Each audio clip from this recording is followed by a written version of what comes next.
far-fetched. It's not a far-fetched statement. Oo, kasi again, this top 1 and top 2, we're talking about the newer teams ng MPL po.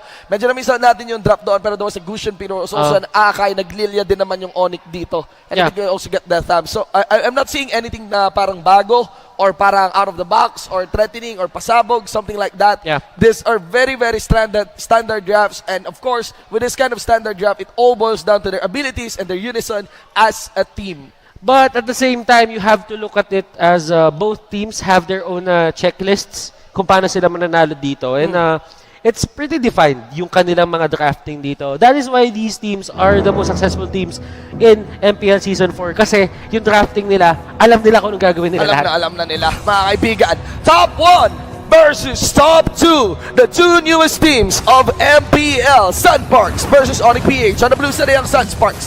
Reflesha for the Lolita. I got Fusaken on the Akay. JP, Gusion, Renzio on this export. And Kill VJ for the Hayabusa. And that, ang ganda ng ginawa nila doon, pero mamaya natin pag-usapan yan. Let us go for Team Onic dito. Onic PH, we have Iacno on the Kimi, Dilar as the show. Greed will be the Thams, Wise as the Lilia, and Oh My Venus will play the drum. Look at this, Greed being very aggressive talaga. Even ignoring the likes of Ranger because he knows of the cooldown of that Chasm Leap. Alam niya kung ano yung batting na kailangan gawin. There's a delay na nagawa pero that's very minimal, but at least they're gonna free them here onto that crab coin. That was actually very smart for the side of Greed. For Greed. Kasi nakita mo yung ginawa doon na Sunsparks agad-agad. Sinama nila doon sa Regis sa mid para maklear nila yung minions agad, para maka-rotate agad si JP at makuha niya yung mga jungle monsters niya. The only problem was, hindi makaharap doon si Gusion just because andun yung Thams. And that means yung play sa mid. Yes, that means kung ano man yung seconds na nakuha mo doon sa pagpatay ng minions kasama si Renzio, binawi ni Greed doon sa pag-delay niya nung buff. So high level Mobile Legends guys. Segundo na lang. And it makes all the difference. Kung tingin nyo, yung seconds na yon is actually useless.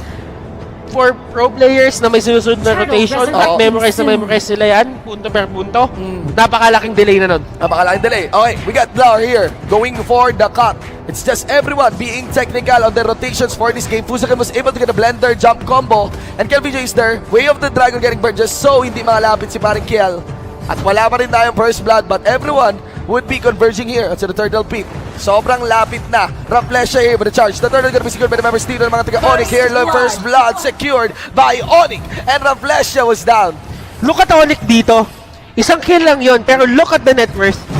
Dahil sa delay na ginawa nila seconds yon, meron na halos na silang 2K na net worth gold lead dito, pero look at this. Look at this. Ang linis talaga. Even the third aggro was balanced out, but it was too much though. That Stamps took a good amount. So almost, yeah. And Venus hindi atras. You got the Lilia waiting out, and of course, Nominal Blast na tatama din. Nag-glock na maalam. You got the Sergio securing Venus. This is literally very high IQ ML. Lahat dito na side ng Onic PH may maskara. That's crazy, man. Tinitindig balahibo ko. Anong klaseng... May maskara sila lahat, pre. Ayaw nila magpakita ng tunay na mukha nila. Baka malungkot sila lahat. Pero binenta nila sa kanya. Binenta, it will take me some good time bago aralin. Yes. We'll be honest guys, hindi namin anticipated yung limang maskara na yun. I guess what you can say about that is mamaya na yun. Last insanity dito binito.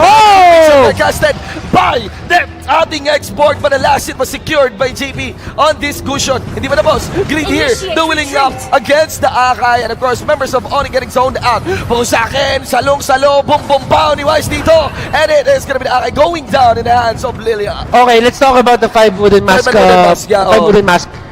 For the off-laners or the side laners, it's very much sabihin na natin normal na kumuha ng wooden masks yung mayan. But at the same time, if you get 5 wooden masks, that means you are giving a lot of emphasis dito for the team fight, for the skirmishes. Kasi it gives out extra gold kapag nakakapatay kayo. It gives out passive gold. It gives extra gold kapag nakakapag-takedown kayo with the thriving mechanic. And right now, Regio dito trying to run away. And that is a strength of the X-board. Probably yung driving mechanic talaga yung gustong laro dito ng Onic. Talagang literal na gusto lang nila lumaban. Because they know na mas mabilis yung pag-online nila dito against sa Sunsparks. They have the Kimi, they have the Dams. That's all they need. They have Yes. The funny part here is yung Tams that's supposed to be a solo laner is rotating so much. Yes. Diba? Ano ba si Greed? Rotate ng rotate. Pero doon meron ding Greed. Namatay si Wise under the turtle. And this could be an engagement. Onto the mid lane side. Way of the Dragon na dinala ni Dylan. Onto Fusa. Oh! Pa rin. Pero naging 1-for-1. Counter an Inferno activated by Greed. It's gonna be a 3v2 here for the Siege. And the defensive side ay ang Sunsparks. Okay, so right now, looking at this, Sunsparks has the upper hand kasi hindi nagagawa ng Onic PH yung pushing capability. Hindi naaabuso ng Onic PH yung pushing capability dito ng Kimi. That means they're gonna get delayed. Yeah. And when the time comes na may gamit na din si KLVJ, alam mong tutumba dito yung Kimi with the shadow kill. At hindi lang yun. Hindi lang si LBJ. Paring batters. Look at JP as well. 2-0-3 on this Gusion. And it's clearly a very heavy threat. Good thing na lang na ang configuration dito ng Onic is of course a team fight composition. So, against walang nagsosolo. Pero pag ikaw ay nagsolo, tulad ng show dito, that would be it. You're gone. Look at how fast or look at how precise yung timing ni JP doon. Nabato niya yung Shadow Blade Slaughter bago niya sipain. Nung pagkabagsak niya doon sa sa Way of the Dragon, hindi pa napaproc yung pangalawa, binalik niya yung Shadow Blade Slaughter niya. That's how they got the kill on the show. Wow. Para lang makuha yung high level. Grabe. Very high level. Very high level, ladies and gentlemen. And see here, onto Venus, of course. Fusaken getting the pin down. And it's gonna be Wise na namakalam na. Greed jumping out. And nakita mo si Raplex na sinasalo lahat ng panira ni Iaklu. And here comes Renzo, mga kaibigan. Of course, there is Greed goes for the jump dyan, pero wala pa rin. Naging 1-for-1 as Iaklu hindi niya rin inatrasan si Fusaken. Pero doon sa may baba, yung elephant in the room na hindi na-address, KLVJ, just pushing down the lanes. Yeah, yes, just pushing down the lanes. And I think meron ng mga snowball ditong heroes na hindi kinakagusto ng Onic. That is clear. JP here, that is too much now. 6-minute mark, 5-0-3.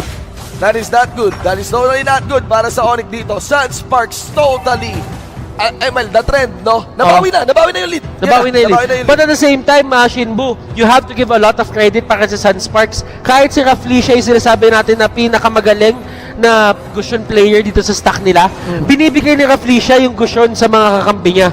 And that means, malaki yung tiwala na itong team na to sa isa't isa.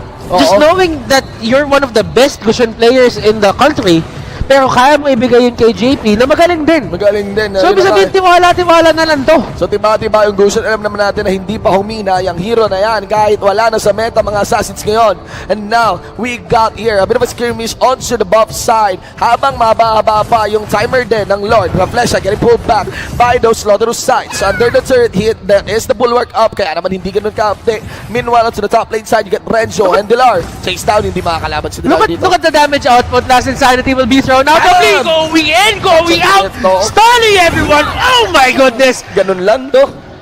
Kailangan ni Flicker. Automatic, walang hesitation. Alam niya talaga na he won't be able to tag that show.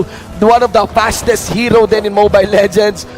So good Mobile Legends we are watching here. High level to. Sobrang high level na to. Here comes Wise again. And of course, Venus going for the cut. The wall, mga kaibigan. Hindi i-invest yung ult din. Ang grab doon. As you can actually see, that is just an Alita under the Flesha. Now, Onic will be playing from behind. Dito sa larong to. Alam mo men, si Dilar, nakita natin sobrang dominating lagi ni Dilar. Right now, Dilar isn't really having the time of his life dito sa show. Ang mas nakakaroon ng space dito, si KLVJ. And KLVJ, just knowing this guy, na alam niya kung anong gagawin niya, look at Fusaken dito, pumasok lang siya Hurricane Dance. They just want to disengage. So, gusto lang man-disrupt din. Though, naka-burn ngayon yung Hurricane Dance. So, maybe a campaign can be pulled up here by Onic. There is Wise once again. Again, andun lang si Dilar, pa-split-split lang. Hindi rin siya makalapit. Even Kiel, even Renzo can actually check him, and even JP can actually burst him. Tsaka tingnan mo din si Kaplisha dito. Parang wala siyang pakialam sa mundo. Sige, nandun tayo lahat. Greed dito trying to go in. Fusaken dito. Meron ba siyang Hurricane Dance? Well, Hurricane Dance dito. But right now, Dominant Blast will be thrown out. Godlike dun sa may gitna. Lilia will go down. Pero sabi ni Fusaken dito, sige, nalaban ako. But the knockoff will be there. Fusaken dito with the sprint. He will get out. But on the bottom lane. Yeah, but the moment that we are saying na Onic Esports playing from behind, bigla nilang binawi rin yun from behind. There is the split na ginagawa din of that Hayabusa. Pero kita mo na gusto nang tumapos niya ng laro of Onic PH as they want to go for the push on this inhibitor turret. So that would force actually the Lolita and even Pusakin to defend. Meanwhile, KLBJ will cancel his skirmish on the bottom lane. Ang lakas ng loob ni Raflesia na pumasok doon sa may, not necessarily pumasok, pero literally just going in front of 3 people from the side of Onic PH. Kasi, sa totoo lang, parang kapag kaganyan yung case, you would be very, sabihin natin, careful sa lahat ng gagawin mo. Kasi sa totoo lang, kapag ka mahuli ka ng isang stun doon, you're probably out eh. Oo. Kahit para ano ka pa, tank ka pa, di ba? Kahit si Raflesia ka pa, or you're using Lolita. But, well, we will see. Ngayon kasi ito na talaga yung team fight na hindi ka pwedeng basta batuan na lang. Bring it coming in from Iakno Fusakin using the Hurricane Dance just so nobody can go closer and closer onto him. Greed here. Counter Inferno is up. Actually, nag-chemical refinement palapit pa dito si Iakno. Nice flickering in of Raflesia using that aluminum blast. And now to the side there goes JP to the backline. Binati siya ng Way of the Dragon sinikmuraan. Winter Dragon! Crazy play from JP but it's still down. Pero doon sa may taas! Doon sa may taas! Matabaw lang, KLBJ! Lahat na nangyayari natin sa may baba, pero sa taas, wala na silang inipititin! Nautakan ng Sunsparks dito, yung Onic PH! Oo, man, grabe pangutak, even to the point of pressing that Winter Truncheon. Hindi ko akalain, 10 minute 51 may Winter Truncheon na kaagad si JP dito. The funny part pa is baka second core, ay, bakit yung Winter Truncheon? After ng fleeting time. Kaya pala mura naman kasi fleeting time. Pero there is still crazy itemizations there by JP. Pero alam mo, Shin, kapag kumukuha ka sa Goshen ng fleeting time, that means you're very confident that you'll kill someone. Oo. Mababa damage. Sa totoo lang, kung papiliin ka kung ibang item of fleeting time, you would just go for the Holy Crystal, yes. or other stuff. Sabihin natin, Genius 1. But a fleeting time, ang ibig sabihin lang yan, you just want incandescence to go on cooldown na mas mabilis para mas marami ka pang mapatay in terms of team fights. Maximum uptime eh. Yeah, maximum uptime. Maano mo lang, incandescence ka lang. As in, it's not really resetting the incandescence to kill, but to give a lot of hustle here against Onic PH. But that might be an opening din para kay Onic PH kasi bumaba yung damage ni Gusion compared to what he's supposed to have during the 11-minute 50-second mark or 11-minute mark ng laro natin. Now, Onic muli, may bawi sa larong to. Hindi natin napansin sa sobrang dami ng aksyon. 4,000 40k mark pinangahawakan ngayon ng Onic PH. 40k mark, but as long as Sunsparks gets rid of this Lord, yung lanes lagi nakapapag sa kanila. Auto push lagi yung top lane na yan. Yeah, especially with Hayabusa and of course yun nga that top lane. So ngayon, kukuha ang Onic dito, gusto talaga nila ilaban. O, dinag-ultimate si Paring Renzo. Nice burst there. Good naman ang well, mas remove the members dito ng Onic PH. Gumerak agad sila. You can actually see na collapse being done here sa likod nila Flesh. Ngayon pala dumating steal out. And a one getting down now. And a double kill secured here by Hayabusa. Tatlo na naman natitira para sa mga Onic PH. May parusa. Dito ng Sunsparks. Grok will go down. He has the immortality of Iakno dito. Lahat ginagawa na para maka-take down. Pero fire missiles will be there. Last insanity will be thrown out again. Pero walang tatamaan. And no one died mula sa Sunsparks. Natuyo lahat ng tubig dahil sa last insanity. Hindi lang evaporation sila, hindi lang sila Sparks, man. Explosion. They're delivering explosion here. Sun explosion. Sun explosion. Oh my God. Well, kung Sunsparks nga naman, sparks lang ng araw yan. Sparks lang ng araw yan. Laki ng araw. Pero grabe. Very nice ultimate there by Renzo. This is, alam mo yung team fight na pinapakita nila, yung kalibre na to? Oo. This reminds me of Bren versus Signal Grand Finals. Yeah. Nung pinakadulo ng sa akin, pinakadulo ng Season 2. Grand Finals. The one with the arrow. Yeah. Oo, yan. Totoo yun, mga kaibigan. Ito yung pinapaalala sa akin. Kumbaga, wait lang. Inas na naman gano'n dito. Hurricane that's coming in from Fusagan. Dice, ultimate there. Wala kay Wise, Lilia. And of course, burning the ult of Lilia. They will be backing up. Nakita mo ginawa ni Creed doon? Nakita mo ginawa ni Creed? Binato niya yung wheel. Slaughter sites. Yung slaughter sites. Binato niya. Ang nangyari kay Fusakin, dahil nausod siya ng onte, nawala yung kapit niya kay Wise.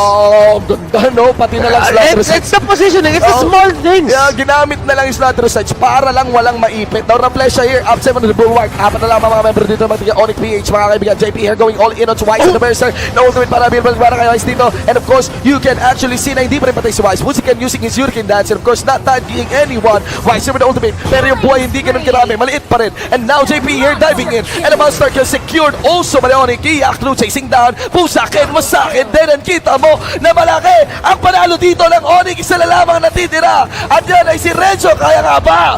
And Renzo pinagbabaril dito ng harapan, nag-flanking mga kaibigan. Immortality will be popped. Makakalaban kaya siya dito? Oh my goodness. And right now, fire missiles will be thrown out. Renzo dito talagang hinayakap siya ni Oh My Venus. But look at the time na sinayang dito ni Renzo para dito sa side ng Onic PH. Dahil doon, nabuhay na yung Lolita. Nabuhay yung Akay. There's no obvious objective. Process security man lang para sa Lord. Hindi nila magawa dahil sa delay na ginawa ni Renzo dito. Those are crazy bars. Remember, golden are nag-fluctuate around 4,000 Yes. sa mga ganyang klaseng deep. Grabe. Mga kaibigan, naalala mo signal sa Brand dito. Ang naaalala ko dito, yung linyang tiba. Pero gusto ko sabihin sa mga audience dyan, huwag nyo nang hanapin yung wala. O huwag nyo na hanapin yung wala. Tiba, pero Fusakin dito getting caught out. Hurricane Dance. Ang ganda ng ipit dito kay Dular. Dular dito. He go down. No, he won't. Oh my goodness. Luminang blast sa tatlo. At naman dito mga member na taga-Onic na flex sa'yo na bulwark will actually save you. Wala. Nakakatawa yung nabubulwark ka talaga. Alam mo lang, katapusan mo na. Oo, men. Nakabulwark ka pa rin. Oo, may Venus spotting out JP dito. Okay, they will be keeping their distance. Sama kumakit lamang si Yakro, pero yes! Don't play here! Coming in from JP! What a crazy guy! Receive the way of the Dragon Pila, pero siyempre...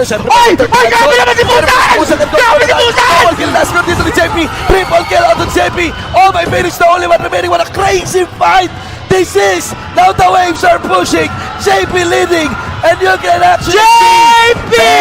give the very first defeat to Onic! Sunsparks!